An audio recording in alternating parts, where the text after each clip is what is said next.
Well, like many of my funny songs, this comes from the I don't have to make this shit up, I just have to put a tune to it file.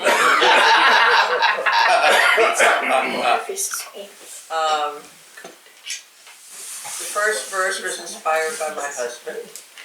The third verse we got started with a friend. And then I needed a second verse, and I wanted it to be a Scotsman. And I went up to Dougal and said, "Hey, Dougal, do you mind if I use you in a song?" And he, the poor unsuspecting schlub, said, "Oh, of course, Roz, I'd be honored." We don't know you very well. And then I sang it to him in front of his whole camp, so he knows better now. Education is a process. My husband, Lord Andreas, he was Lord at that time.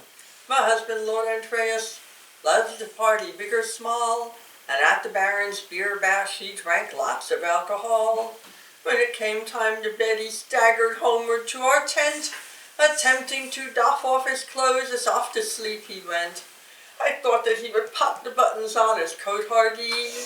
I said, "Why, honey, please don't rip your 14th century." But he heaved a sigh and said in reply, "You'd better help me, please, 'cause I can't get out of these. All these stringy bits are tough for an inebriated guy." His hosiery were of fashion blue and tied up to his braids, and his braids had many lacing points that tied up to his waist, and his codpiece, rather manly, was all tangled up in spots. Oh, his coat hardie was boring, but his underwear's in knots.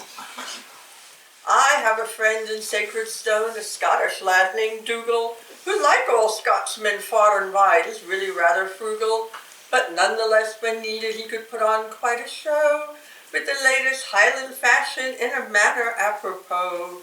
I think that Scotsmen look so fine when dressed up to the hilt. I said, "Why, Dougal, you look grand in your new Stuart kilt." But he heaved a sigh and said in reply, "It takes a lot of money for a lad to look this bonny, but where it does the show, I dinna have to buy." His linen coat of saffron was a most becoming shade, and his tartan wasn't Spartan but a pleated woolen plaid, and his rabbit fur black spore and twirled its tassels quite a lot. Oh, his kilt was rather boring, but his underwear was not. Oh my. I have a friend in Windmasters, her name is Cat Romanish. She has eccentric taste in garb and dresses quite outlandish.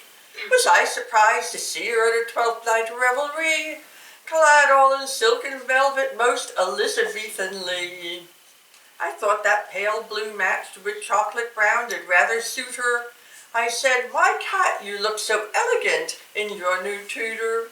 But she heaved a sigh and said in reply, "Though a lady I portray, underneath I love risque." And she lifted up her skirt so I could spy thigh high.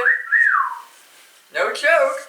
Her pink and fuzzy slippers didn't match her argyle socks, and her bright red satin bloomers with the pirate's heads did rock, and her farthingale was covered in big purple polka dots.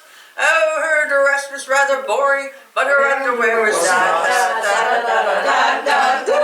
Her dress was rather boring, but her underwear was not.